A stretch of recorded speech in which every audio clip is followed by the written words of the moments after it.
Penny, this is everyone's dream country home in the English countryside, although actually I'm on the border of Wales, am I not? Yes, we're 400 yards into Wales, but we call it Wales, which sounds much more romantic.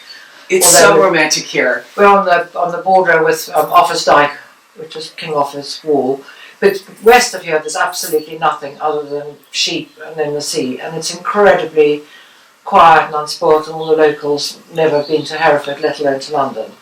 They all think we're mad because we travel up and down. But this is your home, though. This is your home base. Going to London is fun for a bit of an injection of life, but coming back here is a complete sanctuary.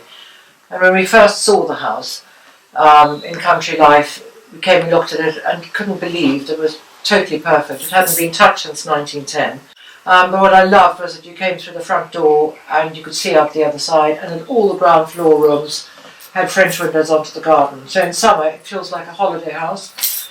And my other thing is just loving having big comfortable sofas and chairs. I like dogs, chickens, cats.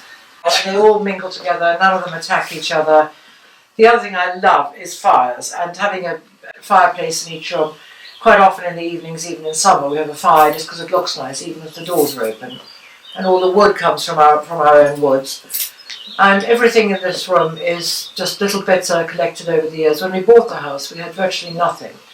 Most of it came from small local auction houses, most of which don't exist anymore. And it's been slowly put together with just bits and bobs. Guy, my husband, is an art dealer, so he's always done all the paintings. I never noticed if he's changed them over or not, but I think having lots of paintings on the walls, it doesn't matter if they're little cheap sketches or drawings, is so important. I hate the postage stamp look. The other thing I love is lots of books. In a sense, my dream would be to have a dining room lined with books, because I think dining rooms are such boring rooms, and if you could have a line with books looking like a library, it would make such a difference too. But this is the room we live in. Although the house is quite big, we don't use the drawing room or the dining room unless the house is full of weekend guests. This is where you retreat. Just for the two of us, we spend all our time in here. Can you talk to me about how and why you chose this amazing color here? What would you call it? This is called Arsenic by Farrow & Ball. To me, the best decorated room is a room you go into and you, instead of saying, oh, I know where all that came from, is to say, where did you get that box? Where did you get that stool? Where did you get the vase? That to me, because it tells a story about the people who lived there, and that automatically comes through. And if you go junk shopping or car boot sailing, I love doing that, especially when I'm in the States. Just pick up any little thing that you like. Don't worry about where it's going to go. When you get home, you'll find a space for it. About 6 years ago, I decided to start an accessories line without really thinking ahead, and it sort of evolved. One of the first things I did was to start making lampshades, and that started in this house because the drawing room has got 1, 2, 3, 4, it's got about 9 lampshades. And I walked in here one day and looked at all the lampshades, and there was a sea of white. So I started collecting old saris from India, and that gave me an excuse to travel to India, which I love, and started making these lampshades in all sorts of different colours. The reason I love saris is because most of them have borders, and they just look really fun, and they create some colour in a room, but at the same time they stop the lampshades dominating. They sort of, it doesn't matter what colour you use, they sort of fit in. What I think is so fabulous in every room is how I'm seeing the very traditional British chintzes, but you mix them with vintage Suzanni's and your own fabrics. And it all works. But it evolves very slowly. I mean, we did this room up about 25 years ago, and at that point chintz was everything. It was Colfax, Mrs. Munro. The chintz on these two sofas is a Mrs. Munro, which I really love, but Guy, my husband, is always encouraging me to introduce my own fabrics into rooms, which I never really want to do. But I'm about to cover both these sofas in one of my fabrics. Oh, you're going to change it up? Because I'll show you. You told me that you really do like to change things up every couple of years. Well, as I said earlier, when we bought the house, we tried to make it look like a house that had been lived in for a long time. But now that it has been lived in for a long time, we want to make it look a bit fresher and a bit younger. I have a horror of looking like an old granny's house.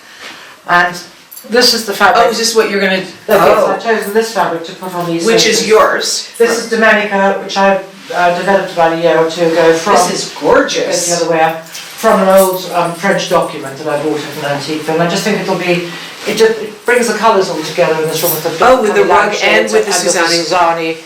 I had intended to cover that ottoman with the Suzani, but I just draped it over one day. And left it there, and now this it looks fine. So I think that'll look smashing. Fresher and prettier. Now let me ask you this, is it especially hard to choose from your own collections? Because you have a lot now. Yes. What drew you to this? The colors, I suppose. The colours. I mean, my whole thing in decorating has always been about colour. And I don't know what to do, but I love slightly off colours. I don't like, and I think a lot of it's got to do with the light.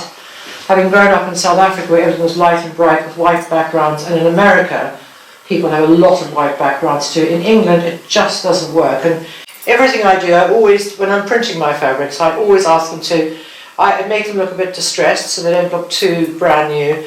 And also always make the colours slightly dirty. I know so much of what you do is spontaneous. Everything I do is spontaneous. I don't think ahead on anything. I just wait until I get an urge for something and then I suddenly think, okay, let's try that. I don't even really know what it is I'm thinking of, but I pull out a few things. Like if I'm making cushions, I've got a whole room full of vintage fabrics.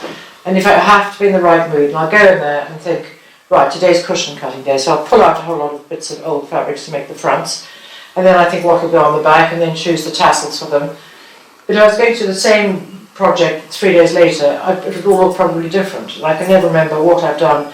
It's literally spur of the moment, spontaneity, enthusiasm and passion. And I think that's what makes it look much more eclectic. None of my things look of a type.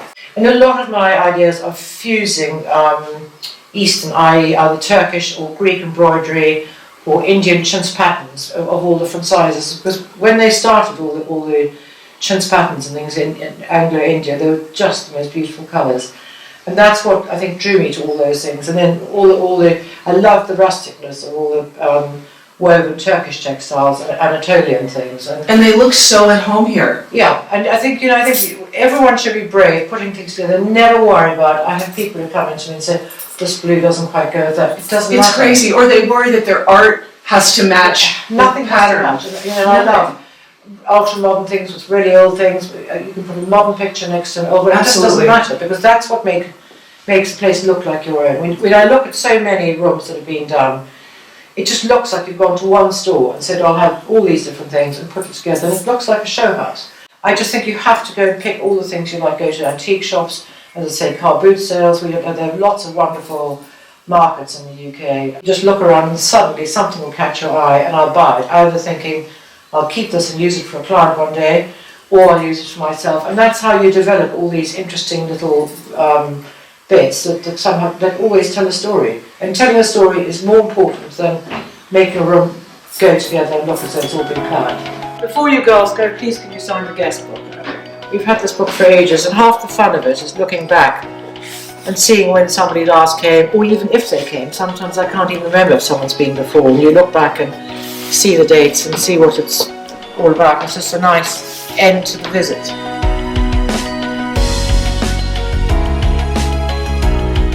Don't miss another video visit. Click on the orange Q to subscribe and have Quintessence virtually delivered from our doorstep to yours.